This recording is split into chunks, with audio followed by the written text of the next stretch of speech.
The lantern hit the porch railing with a soft thud, and Gertrude Conley spun around so fast she nearly knocked over the butter churn she had been using to fill the silence in her chest.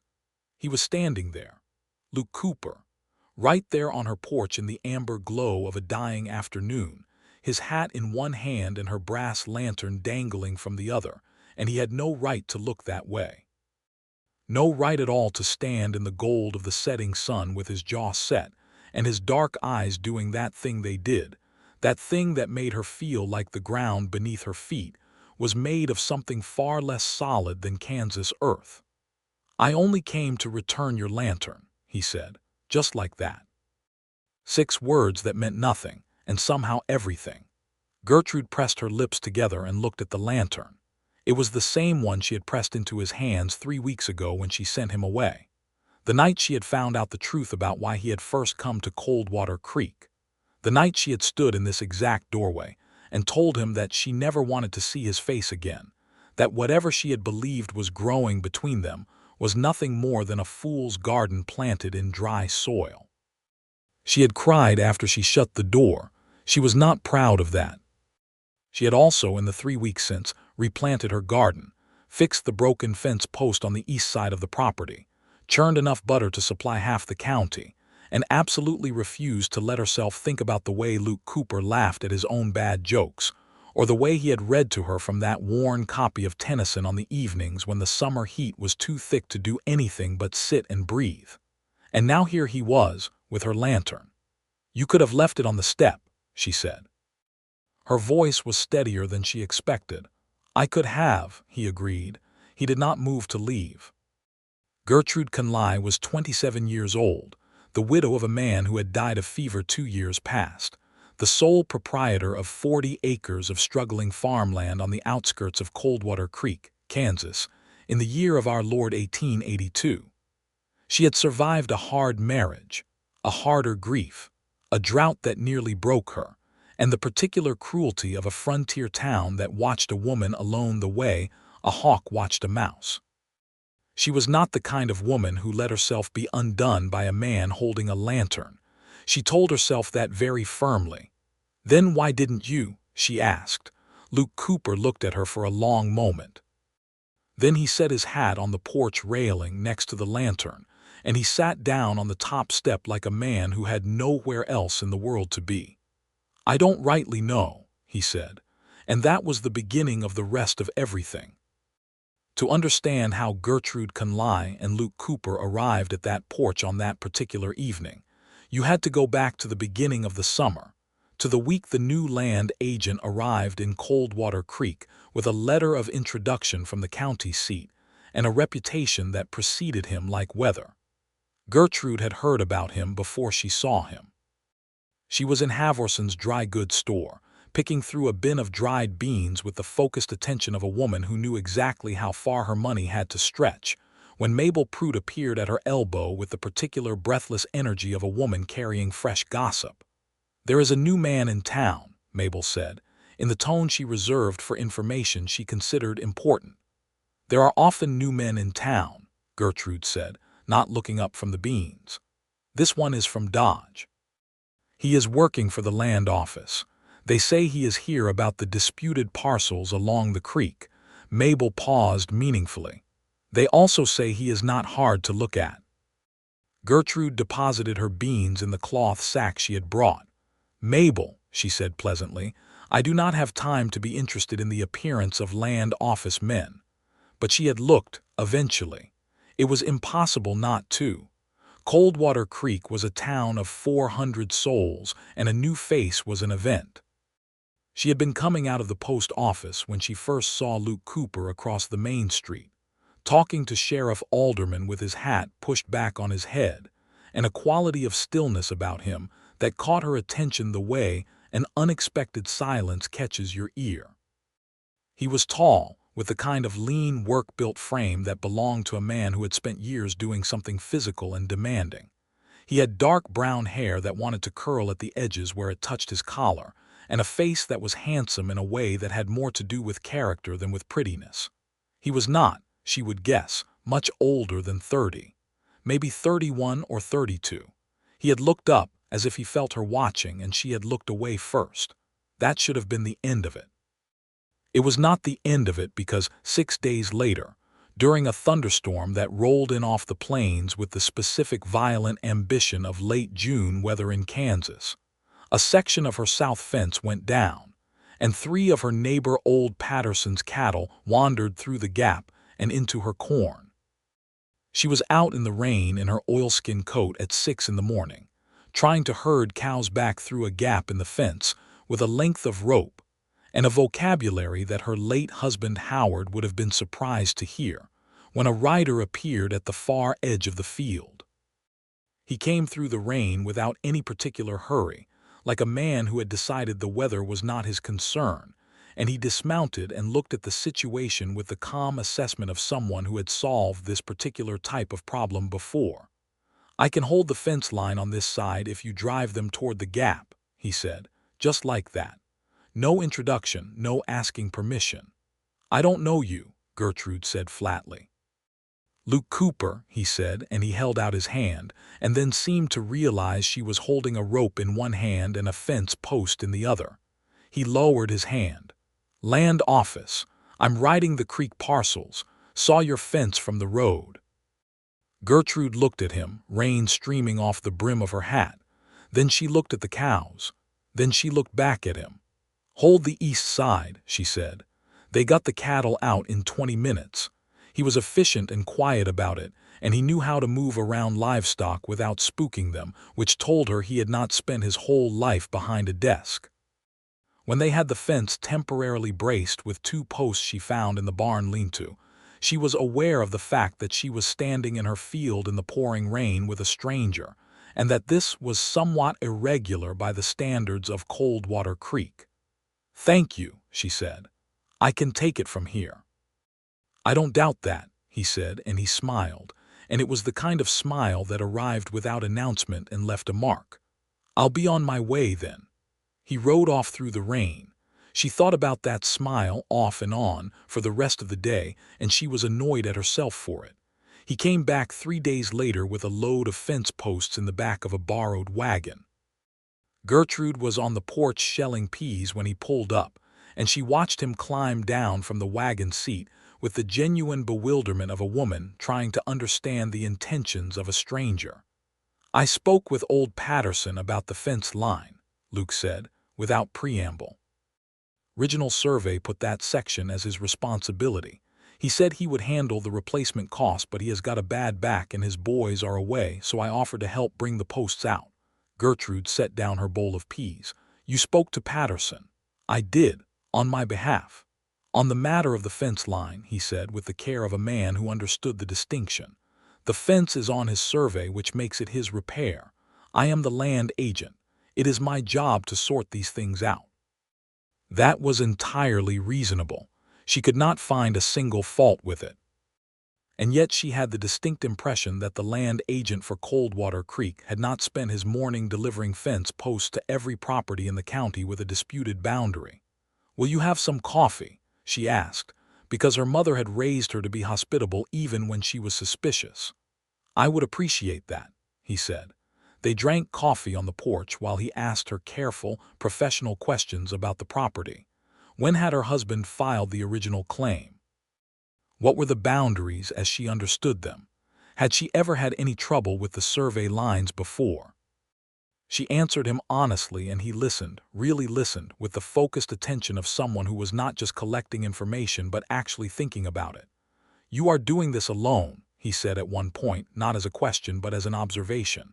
"I am," she said. "That is a lot of land for one person." "It is," she agreed, "but it is my land." He looked at her for a moment, and something in his expression shifted, became a shade more careful. "I understand that," he said. And then he thanked her for the coffee and left, and the fence posts stayed stacked beside the barn because she told him she would have them set by the end of the week, and she intended to make good on that. He came back the following Tuesday. She was not expecting him, and she was elbow-deep in laundry in the yard behind the house, and the expression on her face when she rounded the corner of the building and nearly walked into him must have been eloquent, because he took a step back and put both hands up. "I brought something," he said. He held up a book. It was small and leather-bound and had the dented corners of something that had been carried a long distance many times. "You brought me a book," Gertrude said flatly. "I borrowed a book from Widow Hennessy at the boarding house," he said, "and I thought since I was passing by I might—" He stopped. The confidence that came naturally to him seemed to trip over itself slightly. "Actually, I'm not sure what I thought. It's Tennyson." Gertrude wiped her hands on her apron. She loved Tennyson. She had not told him that.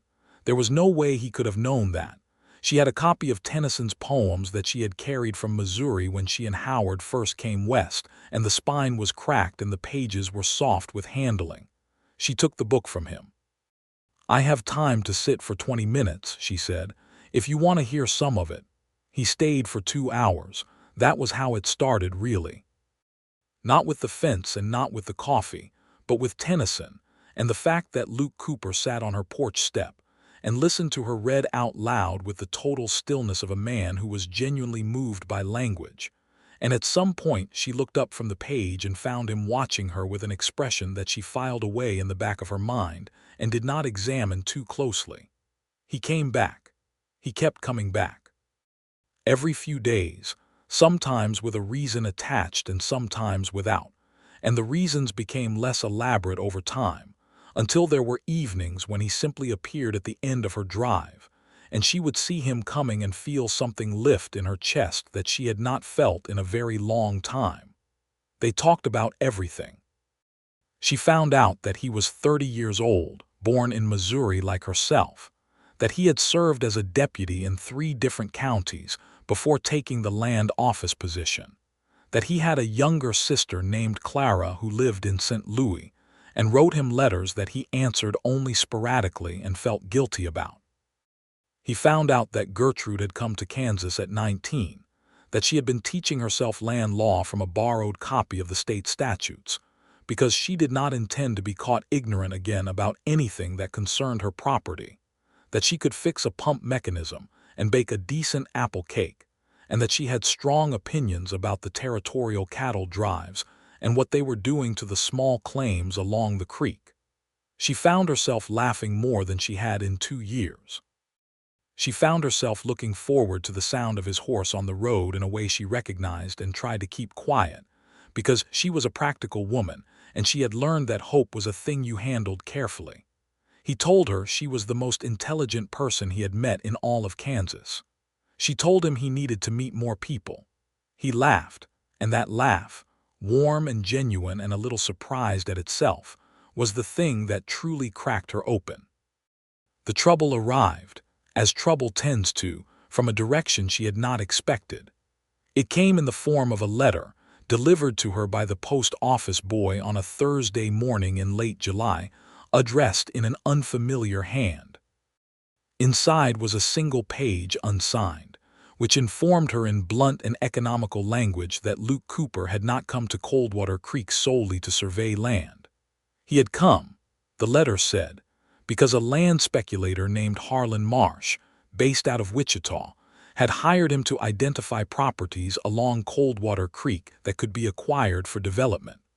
Marsh was trying to consolidate land ahead of the planned railroad extension. The land office position was real, the letter said, but Cooper had a side arrangement. He was to compile a list of vulnerable properties, those held by widows, estates in dispute, claims that could be legally challenged. Marsh would then move in with lawyers and lowball offers and pressure, and Luke Cooper would receive a finder's fee for each property that changed hands. Her property was at the top of the list. She read the letter 3 times. Then she set it on the kitchen table and sat very still for a long time, listening to the silence of the house and the particular sound that silence makes when you have just had something you did not quite know you were trusting broken into pieces. When Luke came that evening, she was ready. She had the letter in her hand, and she handed it to him at the door before he could speak, and she watched his face as he read it. He was still for a moment that lasted too long. "Gertrude," he said. "Is it true?" she asked. The silence that followed was its own answer even before he spoke. She knew the map of his face by that point and she could read it. I had that arrangement when I first came here, he said carefully. With Marsh, before you knew me, she said, or before you knew I would find out. Gertrude is my property on that list, he hesitated. 1 second, that was all, 1 second too long. It was, he said, in the beginning. I never intended to act on it. Get off my porch, she said. Her voice was very quiet. Please let me explain. I would like you to leave my property now, she said. And I would appreciate it if you would take this with you. She reached inside the door and held out her brass lantern, the one she had lit for him twice now when he stayed past dark to walk safely back to the road. I will not be needing it returned. He took the lantern. He took it and he looked at her, and his expression was the most terrible thing she had encountered in a long time, because it was not the face of a man who had been caught in a scheme. It was the face of a man who was watching something precious break and knowing he was the one who broke it. She shut the door. She heard his horse a few minutes later, moving away down the road. She did not cry until she was in bed, and she was furious at herself for it. The weeks that followed were the hardest she had spent since the first months after Howard died, and that surprised her, because she had been clear with herself that she and Luke Cooper were not anything yet, that she had been careful, that she had not allowed herself to fall. She had been wrong about the falling. The falling had happened without her permission or awareness, somewhere between Tennyson and fence posts, and the way he looked at her when she said something that surprised him. She threw herself into the farm with the particular fury of a woman outrunning her own feelings. She fixed the pump. She replanted the kitchen garden. She drove into Coldwater Creek twice a week and conducted her business with the brisk efficiency of someone who had no interior life whatsoever and was grateful for it. She heard, through Mabel Prout, that Luke was still in town, that he had not left, that he was still working the land office with what Mabel described with some confusion as a kind of grim dedication. Gertrude did not allow herself to wonder about that. She heard, through Sheriff Alderman, whom she encountered at the hardware store, that there had been some kind of falling out between Luke and the speculator Marsh. That Marsh had arrived in Coldwater Creek 2 weeks after the letter, and that there had been a meeting at the land office that several people characterized as heated, and that Marsh had left town alone and in a poor mood. She did not allow herself to wonder about that either. She was very busy not allowing herself to wonder about things. And then, on an evening in late August when the heat was beginning to turn at the edges, and there was just the first suggestion of the coming autumn in the air, she heard boots on her porch steps and opened the front door, and there was Luke Cooper with his hat in one hand and her brass lantern in the other. "I only came to return your lantern," he said. He sat down on her porch step and he did not leave. For a long moment, Gertrude stood in the doorway and looked at him with the complicated gaze of a woman who had spent several weeks very carefully building a wall and was now watching a man sit down right next to it without appearing to notice it was there. "You stayed in Coldwater Creek," she said finally. "I did." "Why?" He turned the lantern slowly in his hands. "Several reasons." "Tell me the one that matters," she said. He was quiet for a moment. A horse moved in the barn. Down the road, someone was driving a cart in the direction of town, and the sound of the wheels faded slowly into the evening. "I told Marsh I would not compile that list," Luke said. "I told him that 2 days after I first had coffee on this porch. I wrote him a letter and told him the arrangement was ended." Gertrude sat down in the rocking chair near the door, not because she felt relaxed but because her legs had decided to stop cooperating. "You did not tell me that." "I did not think I needed to," he said. "Because I thought the only reason I had any obligation to tell you about Marsh was if my original intention toward your land had continued, which it had not. And by the time I understood that you might have a different view of the obligation, I was not sure how to raise it without it looking like," he stopped, "without it looking like I was raising it to manage your opinion of me, which would have been manipulative." Gertrude absorbed this. "So instead you said nothing and let it look like you had something to hide." "Yes," he said. "I see now that that was a significant failure of judgment." "It was," she said. "I am sorry," he said. not as a negotiation, just as a statement of fact. She looked at him. In the settling dusk, his profile was very clear against the paler sky, and there was nothing in his expression that looked like performance. He looked like a man who was tired and sorry and had come to say so and was prepared to leave again if that was what she required. "Who sent me the letter?" she asked. "Marsh himself," Luke said. "He was angry when I ended the arrangement. He thought if he poisoned things between us I might come back around to his side." A pause. "He misjudged that." "Why did you end the arrangement?" she asked. "In the beginning, before you knew what he would do." Luke turned the lantern again, a slow rotation in his steady hands. "Because I was sitting on your porch listening to Tennyson," he said, "and I looked up, and I knew that whatever I had agreed to before I came here, I was not going to do it. Not to you, not to anyone in this town who was just trying to hold on to what was theirs." He looked at her directly now. "And especially not to you." Gertrude pressed her hands together in her lap. The problem with Luke Cooper, she thought, was that he was one of those people who told the truth in a way that was very hard to argue with, not because it was forceful but because it was simply accurate. She had been a person who prized accuracy her whole life, and now she was confronted with the fact that it could be used against her. "You should have told me yourself," she said. "Yes," he agreed. "I should have. If you had told me yourself, I could have decided what I thought about it. Instead, I found out from a letter, and I had no information about your decision to end the arrangement, and so the whole thing looked a great deal worse than it might have otherwise." "I know that," he said. "You are right." She looked out at the yard, where the light was going golden and the long shadows of the fence posts stretched across the dry grass. This was the hardest hour of the day, the hour when the quiet became specific, when the sound of one person moving through a house was most audible. "You should not have come without telling me you were coming," she said. "No," he agreed, "but I did not think you would let me come if I asked." "I might not have," she said. "That is why I brought the lantern," he said. "It was the only errand I had that I thought you might not be able to refuse me entirely, something that belonged to you." She looked at the lantern. It was a perfectly ordinary brass oil lantern. She had bought it at the hardware store 2 years ago, and it had sat on the porch railing as a light for visitors and a guide for herself when she came in late from the barn. She had not thought much about it until the night she pressed it into his hands and watched him walk away. "You could leave it on the step and go," she said. "I could," he said. "You are not going to do that," she said. "No," he said. "Why not?" He looked at her, and there was something in his eyes that was different from the careful management of the last few minutes, something that did not have the quality of negotiation or apology.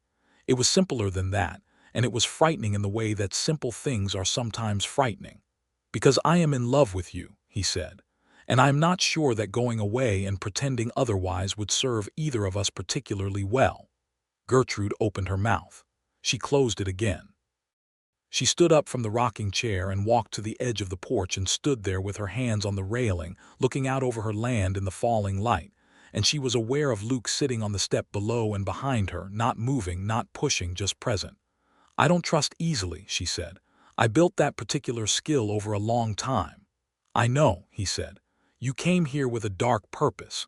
Even if you turned from it, you came here with it." "Yes," he said. "And you let me believe we were simply becoming." She stopped. "You let me believe there were no hidden motives." "There weren't," he said quietly. "Not after that first week. Not ever again." She was quiet. "I'm not asking you to decide anything tonight," he said. "I'm not asking you anything at all. I came to bring back your lantern, and I'll go whenever you tell me to, but I wanted you to know the whole truth, not Marsh's version of it."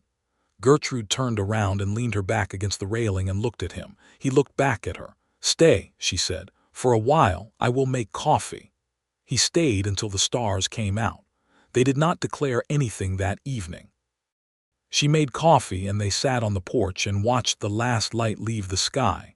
And at first they talked carefully, with the delicacy of people rebuilding something fragile, testing the ground with each word. But gradually the caution fell away, the way it had in the beginning, and they were talking the way they had talked in those early weeks, directly and honestly, and with the particular ease of two people whose minds move in compatible directions. She asked him about Harlan Marsh, not to revisit the wound, but to understand the whole shape of the situation. She needed to understand it fully if she was going to decide what to do with her understanding. Marsh was a speculator out of Wichita, Luke explained, who had identified the Coldwater Creek corridor as prime territory for development if, as expected, the railroad extension was approved by the territorial government. He was not doing anything strictly illegal. He was doing what land speculators had always done, which was to use information and legal pressure to acquire property from people who did not know how to fight back. He had hired Luke because Luke had a legitimate land office appointment and could identify the most vulnerable claims without raising suspicion. He picked the right person for the wrong job, Gertrude said. He thought he did, Luke said. I suppose he miscalculated my capacity for inconvenient principles. Inconvenient, she repeated with a fractional smile. Well, they did complicate my summer considerably. They complicated mine as well, she said, and he looked at her with that surprised, unguarded quality, and she felt something loosen slightly in the region of her sternum. She asked about the confrontation with Marsh. The story she got from Alderman had been second-hand and sketchy. Marsh had arrived in Coldwater Creek, Luke said, about 10 days after he received Luke's letter ending the arrangement. He had not taken it well. He was the kind of man, Luke said carefully, who understood other people as instruments, and when an instrument failed to function as designed, his response was to apply more pressure. He had come to town expecting that pressure, combined with the letter he had already sent to Gertrude, would be sufficient to bring Luke back in line. It was not, Luke said. What happened? She asked. I told him very directly that his business in Coldwater Creek was finished, and that if he approached any of the property owners along the creek with the specific purpose of acquiring their claims under duress, I would make sure Sheriff Alderman was aware of exactly what kind of business he was conducting. A pause. I also told him that I had documented our original arrangement in full and that the documentation was in the possession of two separate people who had instructions to take it to the county attorney if anything untoward happened to me. Gertrude looked at him steadily. Was that true? It is now, he said, with the smallest hint of satisfaction. I sent the letters the day after he left. She thought about that. That was well done, she said. I thought so, he agreed. The stars were coming out by then, one and then three and then suddenly many. The way the Kansas sky converted itself from dusk to full night with a kind of breathtaking abruptness. The air had cooled and there was a cricket somewhere in the yard and the lantern sat on the porch railing between them unlit. Will you light it? Gertrude asked. He looked at her. She nodded toward the lantern. He lit a match from the box on the windowsill and he lifted the lantern's glass and touched the flame to the wick, and the light bloomed out warm and steady in the dark. It was not a declaration. It was not a promise. It was a man lighting a lantern on a woman's porch, which was a small and ordinary thing, and which was, in that moment, the most significant thing Gertrude Conley had experienced in several years. You should go now, she said. It is late.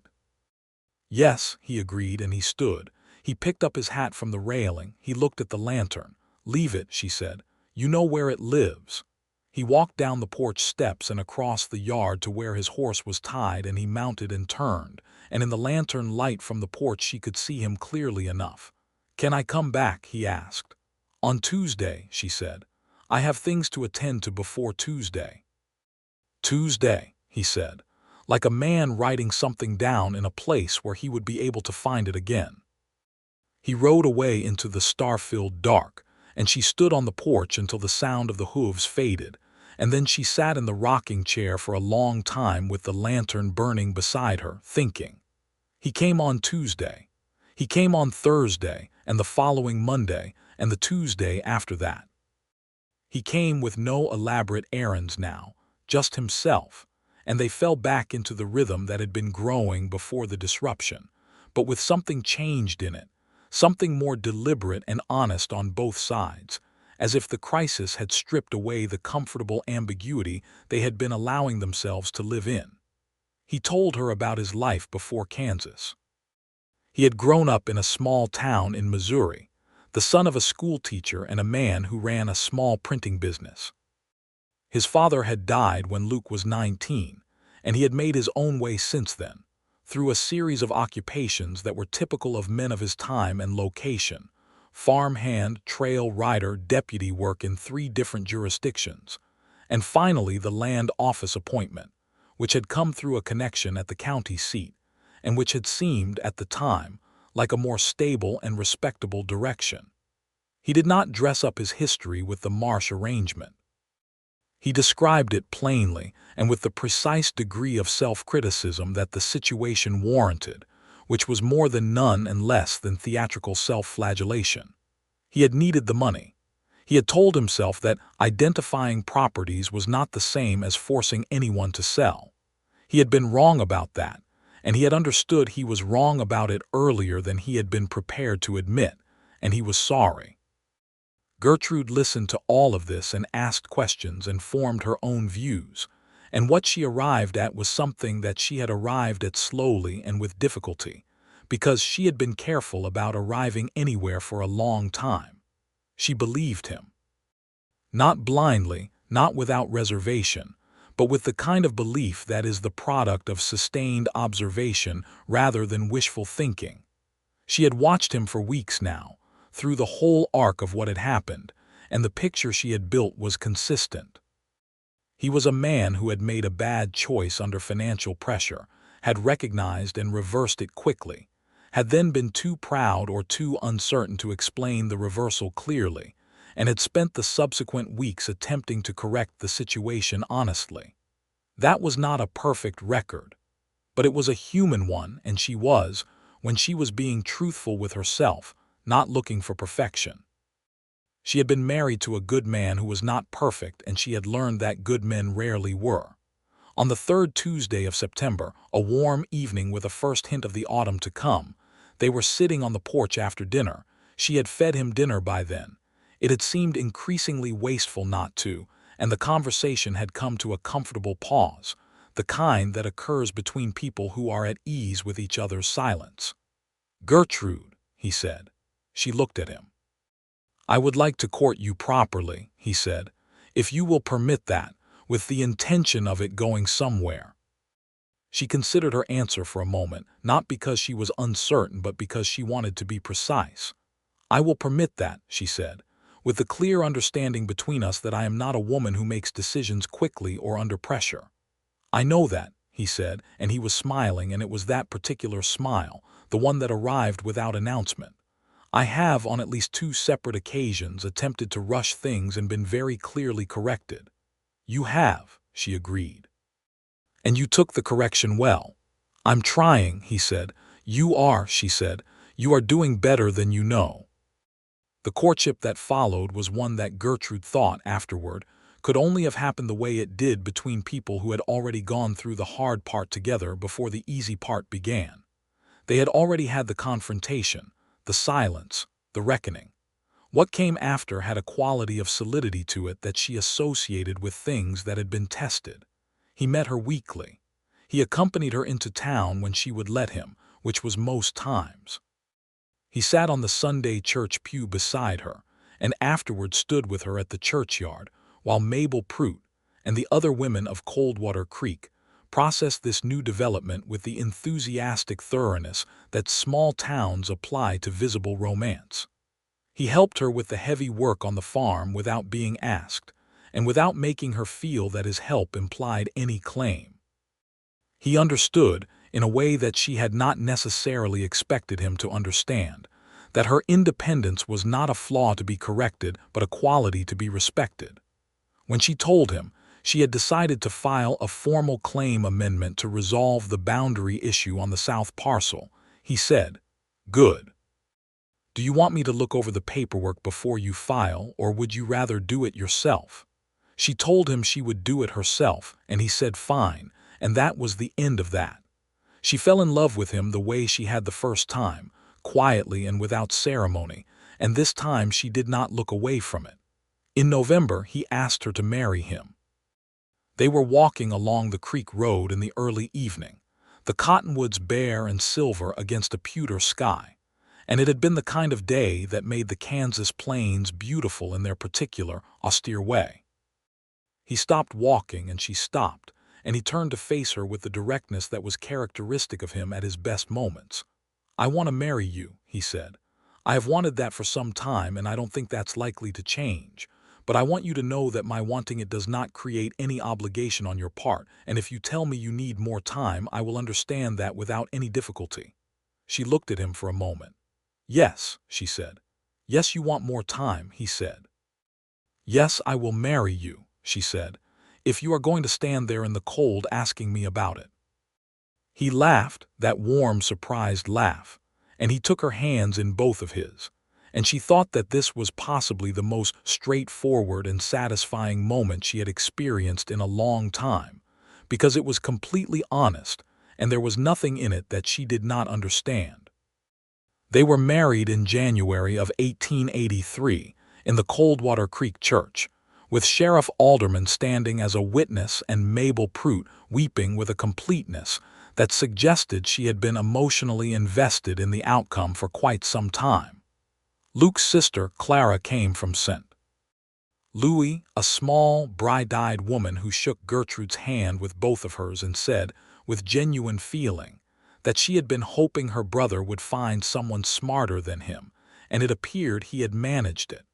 Gertrude liked Clara immediately and told her so.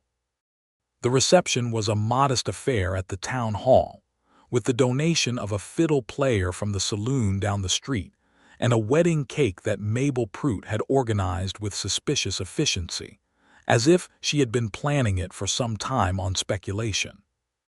Half the town came, because in a town of 400 people a wedding was a civic event, and the fiddle played until well past 9, and Gertrude danced with her husband in the amber light of the hall while the winter dark pressed cold against the windows outside, and she was, for the first time in a long time, completely and uncomplainingly happy. She had thought, marrying for the second time, that it would feel different. Smaller, perhaps, more pragmatic. She had been 21 when she married Howard, with all of a 21-year-old's unguarded hope, and she had believed, after he died, that she had spent that resource entirely and would not find more of it. She had been wrong about that. Happiness, she discovered, was not a finite quantity distributed once and used up. It was a thing that could grow in unexpected soil if you permitted it the light. They moved Luke's few belongings to the farm, since the land office position was based in Coldwater Creek and the farm was close enough to town to be practical. He had little enough to bring: a trunk of clothes, his books, a writing desk that had belonged to his father, a horse.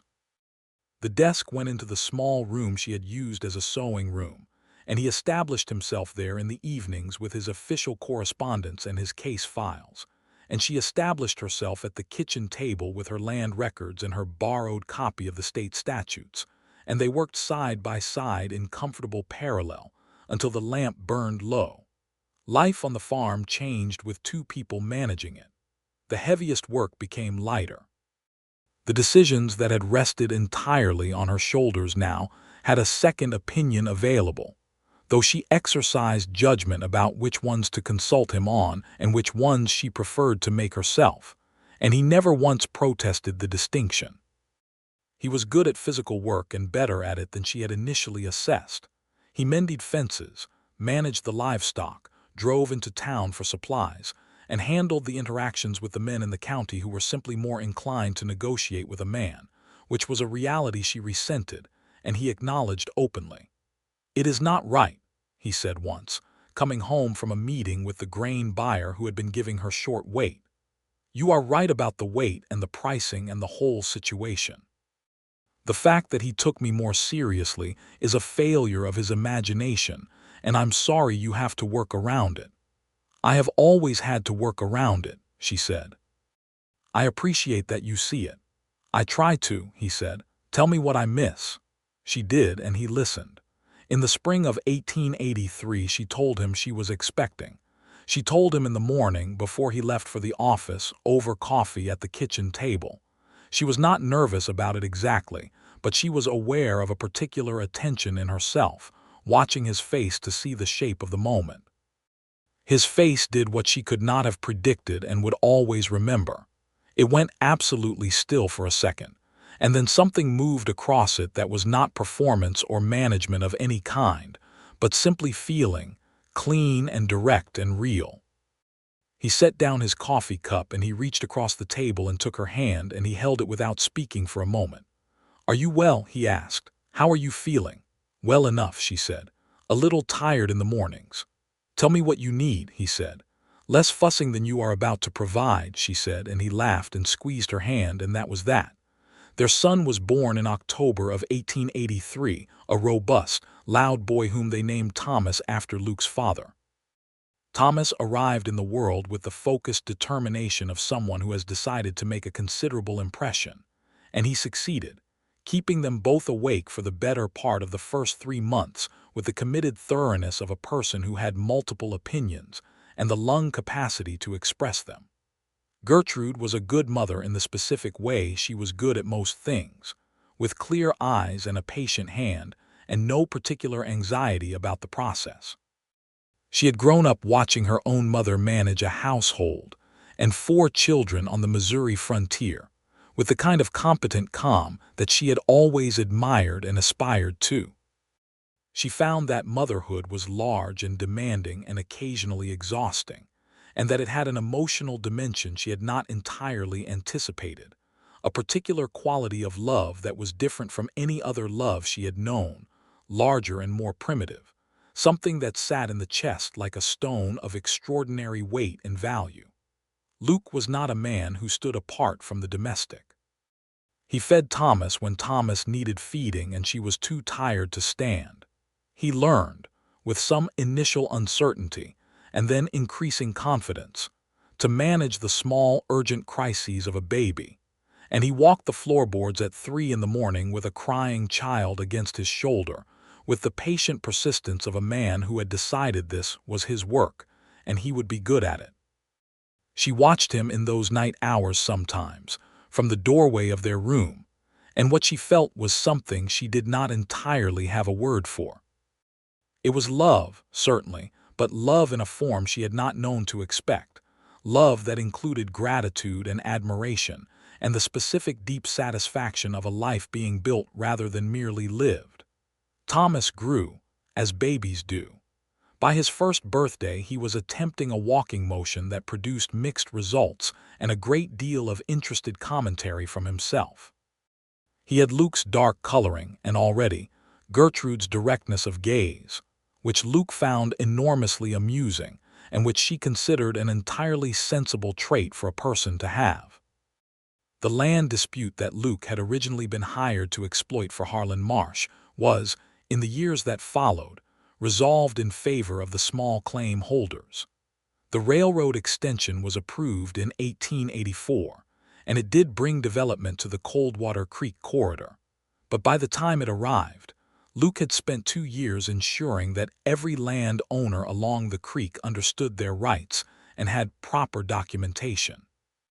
Marsh made one more attempt to purchase properties through a shell company in 1884, and met with such unified resistance from property holders, who by then understood exactly what he was attempting, that he withdrew without acquiring a single parcel. When Gertrude heard the news about Marsh's withdrawal, she was sitting on the porch with Thomas on her lap and a cup of cold coffee at her elbow, watching the road in the late afternoon. Luke rode up from town earlier than usual, and when he told her, she nodded, and she looked out at her land for a long moment. "Good," she said. "That is how it should have gone from the beginning." "It should," he agreed, and he sat down on the step below, the same step he had sat on that evening with the lantern, and Thomas immediately made an investigative lunge toward his father's hat. She had never told him what she remembered about that evening. She thought about telling him now. "Do you know," she said, "that on the evening you brought back my lantern, I stood at that door for 10 minutes before I answered it." He looked up at her. Thomas had secured the hat and was examining it with the concentration of a professional assessor. "I did not know that," he said. "I knew it was you," she said.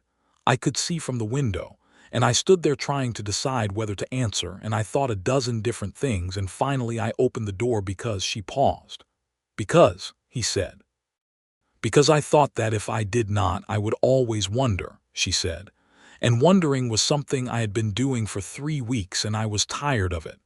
He was quiet for a moment. Then he said, "I sat on my horse at the end of your drive for 20 minutes before I came up." She looked at him. "You did?" "I had come and gone 3 times," he said. "I rode out to your property, made it halfway up the drive, and turned back. The 3rd time I told myself that I was going to sit at the end of the drive until I made a decision, and I sat there until I was sure I was going to get down and walk up whether I was ready or not." "What made you sure?" she asked. He looked at Thomas, who was now wearing his hat at an ambitious angle. "I thought that if I did not at least try," he said, "I would spend a very long time being sorry about it, and I did not think I could stand that." She reached down and took his hand, which was on the step beside her foot, and he looked up at her. "You could not have stood it," she agreed. "Neither could I." The years moved through Coldwater Creek with the steady rhythm of seasons, and the Cooper farm became one of those properties that the county comes to know without necessarily thinking about why it is known. It was a place where people stopped, where decisions got made, where fairness was practiced without fanfare. Gertrude became, over time, something that the frontier did not always produce, and did not always know what to do with when it did. A woman of recognized authority, consulted by her neighbors on property matters and legal questions, and the kind of practical wisdom that could not be bought or borrowed. She taught a reading class for the women in the county who had not had proper schooling, on Saturday mornings in the farm kitchen, with coffee on the stove and her lamp burning on the table, and she fought for it with the town council, with the particular quiet implacability of a woman who had been underestimated enough times to find it occasionally useful. Luke ran the land office until 1886, and then, when the county attorney retired, he was appointed to the position on the recommendation of Sheriff Alderman and half the landowners along the creek, and he took it with the seriousness of a man who had once thought about his profession differently and had learned the cost of that. In the spring of 1886, Gertrude told him she was expecting again. This time she told him in the evening on the porch, with Thomas asleep inside, and the night settled around them and the lantern burning on the railing. He received the news the same way he had received it the first time, with that moment of complete stillness, and then the feeling, unperformed and real. "How are you feeling?" he asked. "Better than the first time," she said. "I am less surprised by what it requires." "Tell me what you need," he said, as he had said before. "The same things as last time," she said. "The 3 in the morning walking of floors, the coffee that you make better than I do, and the particular way you read to me when I am too tired to hold a book." "You never told me you noticed that," he said. "I notice everything," she said. Their second child was a girl, born in November of 1886, and they named her Eleanor after Gertrude's mother. Eleanor arrived with considerably more patience and composure than Thomas had displayed, regarded the world from her earliest moments with an expression of considered assessment, and immediately had both her parents entirely at her disposal. Thomas, at 3, was deeply interested in Eleanor, and also deeply uncertain about the redistribution of attention that she represented. He worked through this with the directness of a child who had learned directness from both parents and occasionally arrived in the kitchen at dawn to inform Gertrude that Eleanor had done something requiring review. "She is very loud," he reported one morning. "She is," Gertrude agreed. "Why?" Thomas asked. "Because she has something to say," Gertrude said. Thomas thought about this with seriousness. "What does she have to say?" "That she is here," Gertrude said. "That she is warm and fed and has people who love her. That is most of what babies have to say." Thomas absorbed this. "I said that too, constantly," Gertrude said, "and we were very happy to hear it." He seemed satisfied with that, and went off to conduct further investigations of his sister, and Gertrude watched him go with the particular warmth that was one of the unexpected gifts of this life she had built. The old house had been extended by then. A second sleeping room and a proper parlor added to the original structure in 1885, when Luke had an unexpected inheritance from a graytan in Missouri, and they had used it with the focused practicality of people who lived in the country and understood what space meant.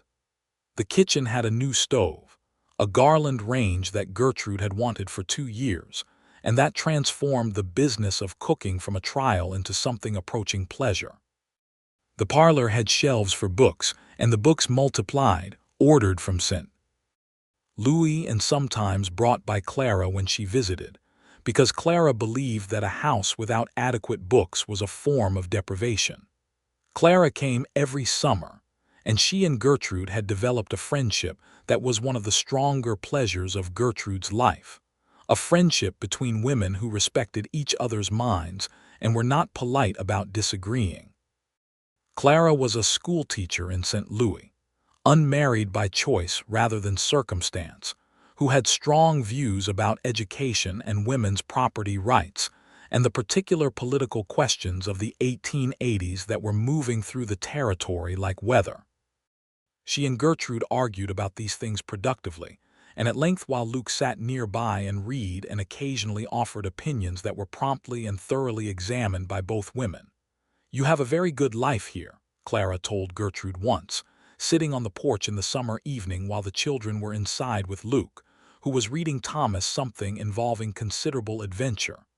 "I do," Gertrude said. "I don't say that as a simple observation," Clara said. "I say it because I watched my brother for a long time and I knew what he was capable of, and I was not sure for some years that he was going to manage to find his way to it." She paused. "You helped with that." "He helped with it himself," Gertrude said. "I only required that he be honest." "That is not a small requirement," Clara said. "No," Gertrude agreed. "It is not." In 1888, there was a development in the county that brought Luke's history with Harlan Marsh back into brief and sharp focus. A man named Caldwell arrived in Coldwater Creek, representing a new land company out of Topeka, and began making the rounds of the creek properties with what several landowners described, independently, as a quality of pressure that made them uncomfortable. He had done nothing technically outside the law, but the pattern was familiar. Gertrude came home from town one afternoon to find Luke at the kitchen table with a stack of papers and an expression she had not seen in some time, the specific look of a man who has recognized something he thought he had put behind him. "Tell me," she said. He told her. "The Caldwell situation, the new company, the approach. Is it Marsh?" she asked. "Different name, same structure," he said. "I am not certain of the connection yet, but I am looking." "What are you going to do?" she asked. "The same thing I did before," he said. "Only this time I have 5 years of relationships with these landowners and a county attorney's authority rather than a contested land agent's position." He paused. "And I have a considerably better understanding of how these things work than I did when I was on the other side of it." "Use it," she said. He looked at her. "You have everything you need," she said. "You know what he is doing, you know how to stop it, you have the authority to do so, and you have people who trust you. Use it." He did. The Caldwell situation was resolved within 4 months. Luke compiled documentation on Caldwell's methods and approach with the thoroughness of a man who understood that good documentation was better than any argument, and he presented it to the county court, with the backing of a signed statement from 11 property owners along the creek. Caldwell withdrew his operations. The company behind him, which did turn out to have a connection to Marsh through a business partner, faced a formal inquiry at the state level. It did not make the front page of any newspaper. It was not a dramatic confrontation. It was the careful, systematic work of a man who had learned, at significant personal cost, what justice actually required, and who had the skill and the position and the character to pursue it. When it was finished, Gertrude asked him how he felt. He thought about it for a moment. "Like I paid a debt," he said, "not to Marsh, to myself." She understood that. The farm continued. Thomas grew into a boy who was curious about everything and afraid of almost nothing, who could ride by the time he was 5 and argue a position by the time he was 6, and who had his father's capacity for stillness and his mother's refusal to accept inadequate explanations. Alina grew into a child of such focused intelligence that her parents were, by turns, impressed and exhausted, because Alina's approach to any question was to pursue it to its absolute conclusion without pause, and her absolute conclusions were frequently correct, which made arguing with her more complicated than it should have been with a 6-year-old. "She gets that from you," Luke said once, watching Alina dismantle a position he had offered about the appropriate distance between their property and the creek during the spring runoff. "She gets it from both of us," Gertrude said. "The relentlessness is specifically yours," he said. "The logic is yours," she said. "Between us we have created something formidable," he said, with the affectionate resignation of a man who found this entirely satisfying. "We have," she agreed. In the autumn of 1889, they sat on the porch in the evening, the children inside, the air holding just the edge of the coming winter, and it was one of those evenings that gathered themselves into memory even as they were happening, the particular quality of light and air and presence that makes an ordinary moment recognize itself as extraordinary. Gertrude was reading. Luke was watching the sky to the west where a last line of orange was burning itself out against the horizon. The lantern was burning on the railing as it always was. "Do you know," Luke said quietly, "that the evening I came back here with your lantern, I was more frightened than I have been at almost any point in my life." She put her book down. "Were you?" "I was certain you were going to send me away," he said. "I had prepared myself for it. I had told myself it was the correct outcome and that I would accept it." He paused. "I was not at all prepared to accept it." "You did not look frightened," she said. "I was sitting on your porch step trying to look like a man who had nowhere better to be," he said, which was entirely true but did not prevent the fear. "You hid it well," she said. "Years of practice at appearing calmer than I am," he said. She looked at him for a moment, this man she had known now for 7 years and been married to for 6, this man she had found impossibly infuriating and then impossibly dear, this man who had come to her door with a lantern and a bad excuse and the courage to sit still and wait. "You were right not to leave," she said. "I know that now," he said. "You knew it then," she said. "That is why you stayed." He turned to look at her, and his expression was the kind that did not need a word attached to it. "I knew it then," he agreed. They sat together in the lantern light until the last of the day was gone, and the stars had come out in full, the wide and magnificent Kansas sky doing what it did best, which was to make everything below it feel both very small and somehow held, contained within something vast and indifferent and beautiful.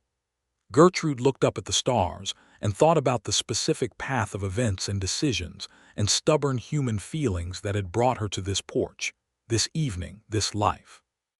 The choices that had seemed like losses and turned out to be redirections. The door she had opened on a summer evening because she was tired of wondering. The man who had sat down on her step like he had nowhere else to be because, as it turned out, he did not. "Luke," she said.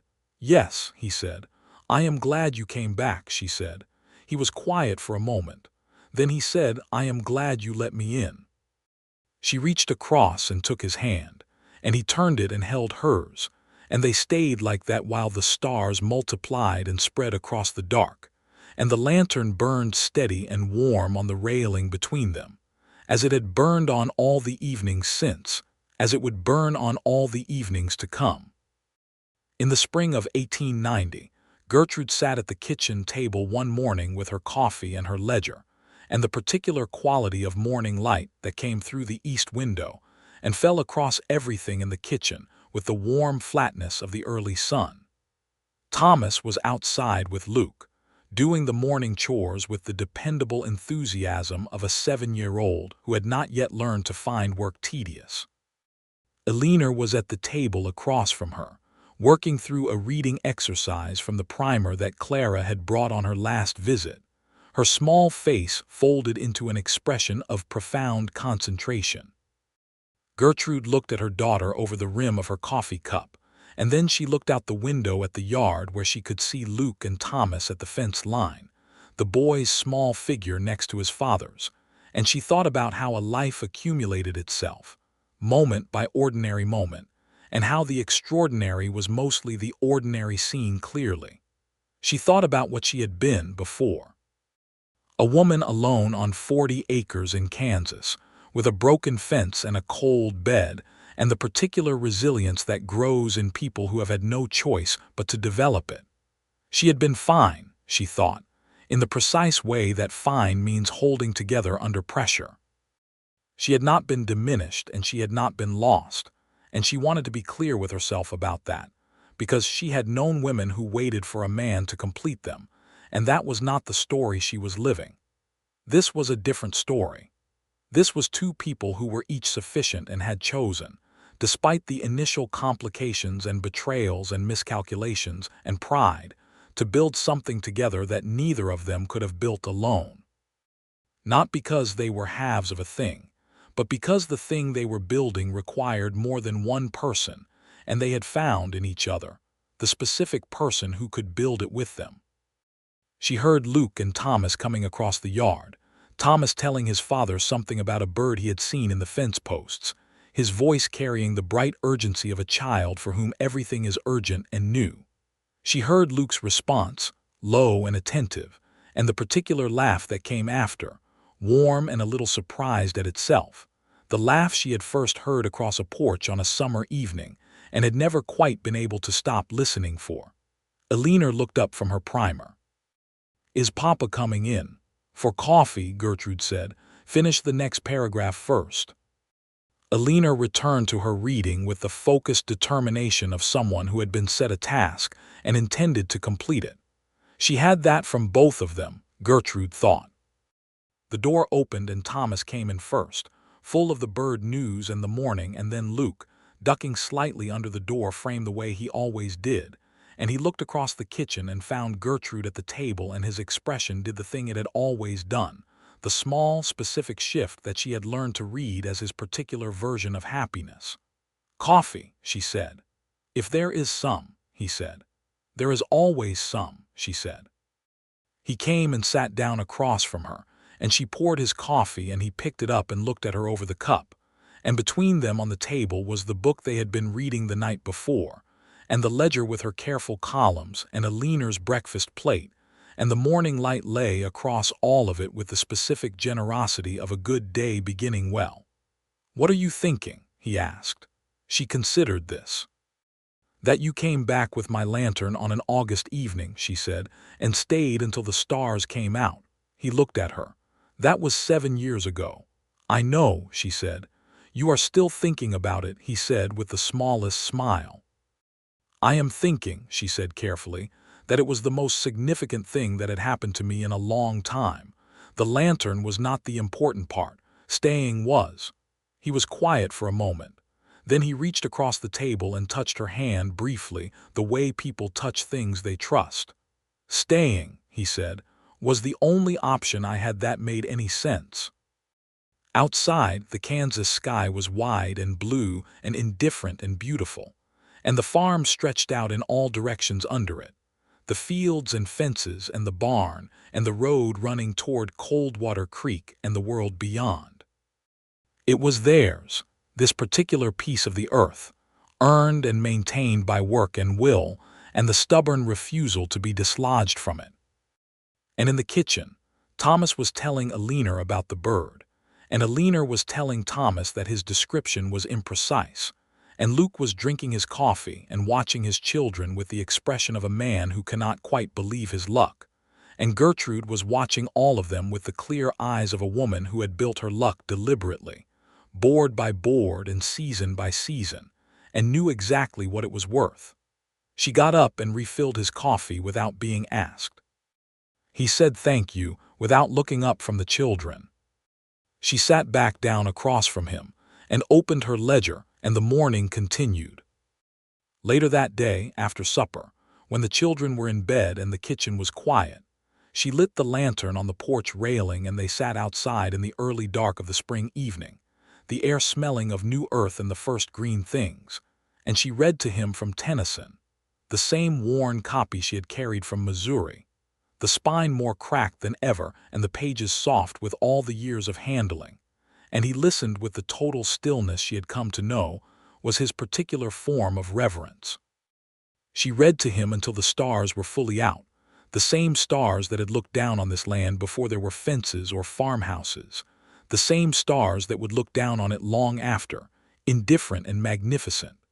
She closed the book and they sat in the lantern light and the starlight together, and the night was very quiet, and Coldwater Creek was quiet around them, and the farm was quiet, and the only sounds were the small sounds of living things going about their lives in the dark.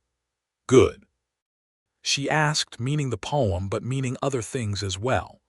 Good, he said, meaning the poem but meaning other things as well.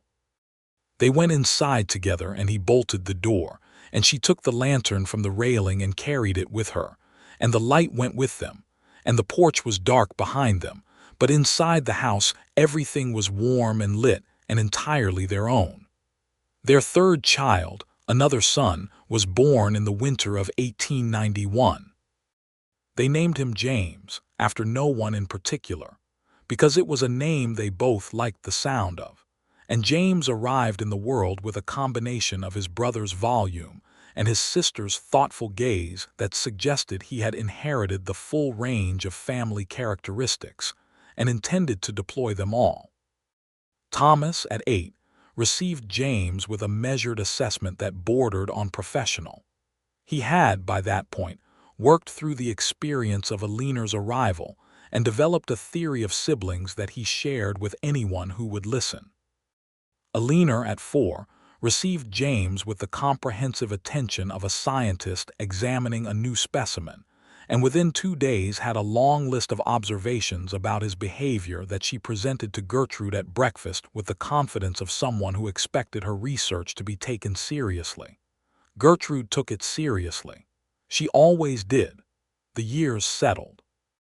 Coldwater Creek grew as the railroad brought new people and new commerce to the corridor, and the Cooper farm sat at its edge, neither at the center of things nor removed from them. Gertrude continued her Saturday reading class, which had grown over the years from 6 women to 14, and which had produced, by the early 1890s, several women in the county who had gone on to teach their own children with a confidence and skill they had not possessed before. She was proud of that in the specific way she was proud of things she had built herself, without apology and without false modesty. Luke continued as county attorney, reappointed in 1889 and again in 1892, and he built a reputation for precisely the qualities that had cost him once and taught him most: fairness without sentimentality, honesty without cruelty, and a specific attention to the rights of people who had historically found their rights easy to overlook. The landowners along the creek trusted him, and the trust was warranted, and he knew it was warranted, and that knowledge sat in him with the solid weight of something hard-won. In the spring of 1893, a decade after they had married, they planted a row of cottonwood trees along the north fence line, not because it was practical, though cottonwoods were useful for wind shelter, but because Gertrude had always loved the way they moved in the wind, and because it was the kind of thing you only planted if you were confident about the future. Thomas helped dig the holes, 11 years old and strong, working beside his father with the comfortable ease of people who know each other's rhythms. Aliner supervised from the fence post she was sitting on, providing suggestions that were mostly ignored but occasionally incorporated without acknowledgement, which she was old enough to find more amusing than irritating. James, too, sat in the dirt and investigated it with his hands with the thorough dedication of a geologist. When the trees were in the ground, they stood back and looked at the row of small, bare-rooted trees in the spring light, and it was one of those moments that felt larger than itself. "They will be tall by the time the children are grown," Luke said. "Taller," Gertrude said. "Cottonwoods grow quickly." "Good," he said. She looked at the line of small trees and thought about time, the way it moved, the way it shaped things, The way a decision made on a summer evening could become a row of cottonwood trees a decade later, could become 3 children and a repaired fence and a Saturday reading class and a lamp burning in the window. She thought about the letter from Marsh, and the 3 weeks of silence, and the evening she had stood in the doorway for 10 minutes before opening the door to find a man holding a lantern. He had no real reason to return that evening except the reason that mattered. She thought about how close it had come to going differently, how she might have kept the door closed, how he might have left the lantern on the step. She was glad with a depth that she did not think was excessive that neither of those things had happened. "Luke," she said. "Yes," he said. She took his hand, standing in the field with the small trees in the ground and the spring light on everything. "I am glad," she said, "about all of it, including the parts that were difficult." He looked at her, and he understood exactly what she meant, because he always did, and his expression was the one she knew, the one that had no performance in it and no management and no distance. "So am I," he said. James made a noise from the dirt that suggested he had found something of significant interest. Thomas went to investigate. A leaner from her fence post offered an advisory opinion on what James might have found and what the appropriate response to it would be. Gertrude and Luke stood in the spring field holding hands in the sunlight, and the cottonwoods were in the ground, and the land stretched out around them in all directions, theirs and tended and alive, and ahead of them were all the ordinary days that add up without asking permission into a life. It was enough. It was, she thought, precisely enough. The lantern sat on the porch railing where it always sat, waiting for the dark, patient and brass and ordinary, the most significant object she had ever owned, the one that had come back to her on an August evening in the hands of a man who said he only came to return it, and then stayed until the stars came out. He was still there, a decade later. He would be there tomorrow. And that in the end was the whole story. Not the lantern, not the letter, not the land dispute or the confrontation or the careful courtship or the wedding in January with Mabel Prout weeping in the front pew. All of those were part of it, but the story, the actual story, was simpler than any of them. It was a man sitting down on a step and deciding to stay. It was a woman deciding to let him. It was all the time since, accumulated and warm and real, the way a lamp accumulates light in the dark without being asked. The cottonwoods would be tall by the time the children were grown.